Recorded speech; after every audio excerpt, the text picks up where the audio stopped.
In this video, the speaker will talk about the fifth chakra. First, the speaker will share with you the religious knowledge of the fifth chakra. Then, he will talk about the esoteric knowledge of this chakra. Vishuddha is the name of the fifth chakra. Vishuddha is our fifth chakra, also known as the throat chakra, as it is located right next to our throat, to be exact, at the intersection of the clavicle bones, with the vertex in the third cervical vertebra. He governs all the organs around this area, namely the trachea, throat, vocal cords, nose, ears, and endocrine glands of the thyroid. Its Sanskrit name means pure by virtue of the fact that within it the body energy flows from the bottom up, purifying and taking shape in our most human and sophisticated interactions, listening and communication. The Vishuddha chakra is in fact connected to our expressive faculties, sincerity, diplomacy, and creative expression. Vishuddha is represented with a purple or turquoise lotus with 16 petals on which the 16 vowels of the Sanskrit alphabet are represented. The element that represents this chakra is the ether, the famous quintessence hypothesis by Aristotle, and the energy that characterizes it is that of sound, an invisible but extremely powerful force.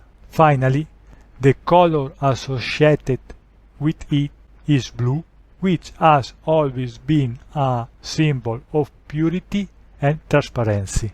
When the fifth chakra is open and balanced, our creative side and our social relationships benefit from it. We are naturally led to personal growth, communication, participation in the community through the positive vibration that those around us transmitted to us. The ethereal space represents in us the absence of judgment and allow us to express ourselves in a crystalline way, free from preconception and prejudice about others. On the contrary, when the Vishuddha chakra is blocked on a physical level, we can more easily incur respiratory tract infection such as sinusitis, colds, tracheitis, pharyngitis, and laryngitis, but also thyroid disorders, hearing, and cervical problems. On the psychological and emotional level, we find ourselves in difficulty in listening to others and in communicating our ideas.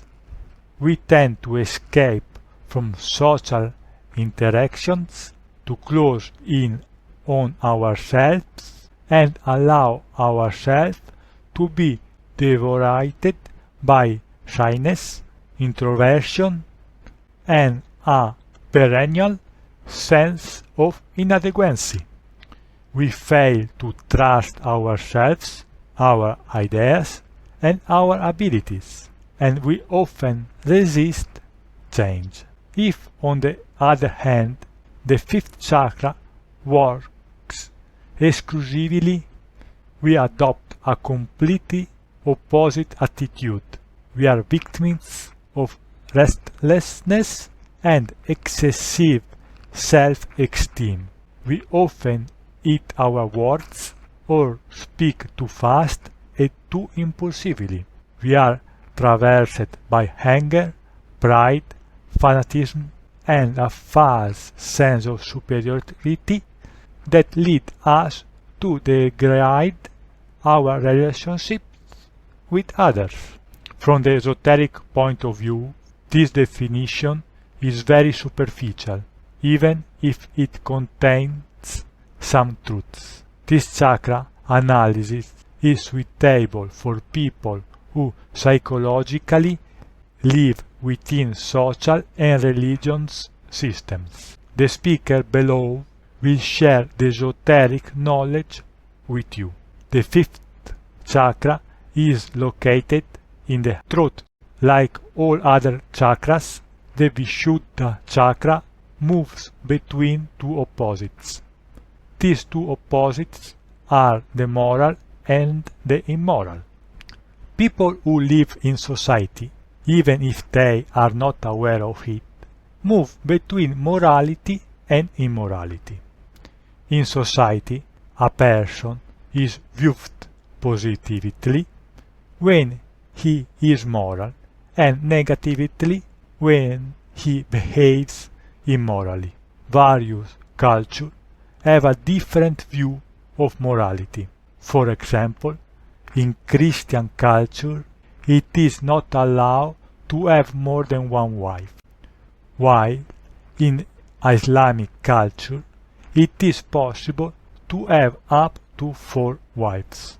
Muhammad, the founder of Islam, had 9 wives. So, what a culture considers moral or immoral, esoterically has no value. In one society, what is moral today may be immoral tomorrow. Society cannot help us understand what morality or immorality is. The various cultures and societies move in completely disorder. Ancient and modern societies and scientific cultures move in a completely irrational way. The various religions, both ancient and modern, revolve around morality and immorality.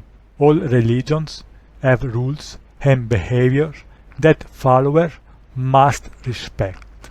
All religions have things that followers cannot possibly do. For a religion person to transcend Vishuddha chakra is not really possible, since morality and immorality is the basis of all religions. Ancient religions view sex as immoral and abstain from sex as moral. There are modern religions that consider sex to be moral and to abstain from sex as immoral. Esoterically, there is no difference.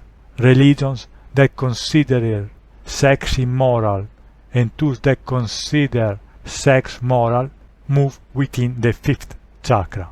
This is because only for people who live morality, immorality exists. Likewise, only for immoral people does morality exist. There is no difference between morality and immorality. If you live a moral life, sooner or later you will live an immoral life. If you live an immoral life, sooner or later you will live a moral life. You cannot live in one extreme. This has never happened and never will. What you can do is transcend morality and immorality. That is, transcend the Vishuddha chakra. No religion can help you to do this. Only an encounter with an enlightened master can help you. Morality and immorality are creations of the human mind, an illusion, a dream from which you have to wake up. Living in morality and immorality is not life, but just a gust of time. If you think sex is moral, you will probably live a better life than someone who considers sex immoral. But this better life will be short-lived. Over time, you will find yourself living a life in pain like people who repress sex. The speaker repeats, there is no difference. If you consider one thing moral and another person considers the same thing immoral, you find both yourself living on the same psychological level. To transcend morality and immorality, you have to accept both of them and live them totally, without considering one right and the other wrong. You must also practice vipassana. Sitting and watching your breath for 2 to 3 hours a day will help you to be a witness throughout the day. It will also help you be more aware when you sleep. This way you will be able to remember your dreams more easily and deeply. If you remember your dreams, you can know if you have a moral or immoral behavior during the night in your dreams. To transcend the 4th, 5th and 6th chakra, Vipassana meditation is of great help, but it is not enough. A lifestyle appropriate to the chakra in which you find yourself must be lived. You must be so aware that you know which chakra you are in. Be a witness of your thought, your unconscious, and your action you do, and you will understand in which chakra you are living. Act accordingly. If you realize that you live in the 4th chakra, do not try to transcend the 5th chakra. This will only lead to suffering and confusion. This is why the need for a master to guide us, because a master knows which chakra we are in, and therefore he will tell us how to behave and what to do. For this reason, the things that a master says to his disciple are completely different to what he says to another disciple, if the disciple finds themselves living psychologically in different chakras. Unfortunately, not everyone is lucky enough to meet an enlightened master. In this case, you have to move slowly, remain alone and in silence as long as possible. Try to be a witness to yourself in order to observe any changes in your body and mind. Sit down to practice Vipassana for as long as possible. In short, you know yourself, and this will help you to transcend all the chakras. Move in order, from 3rd to 6th chakra. Don't be afraid to make mistakes, but don't feel too confident too. Take each step as it is the last. Be a witness, meditate, celebrate, move between the two extremes of morality and immorality, as if they were the same thing. Understand this, and you can get out of the prison we call morality and immorality. In this way, you will transcend the Vishuddha chakra.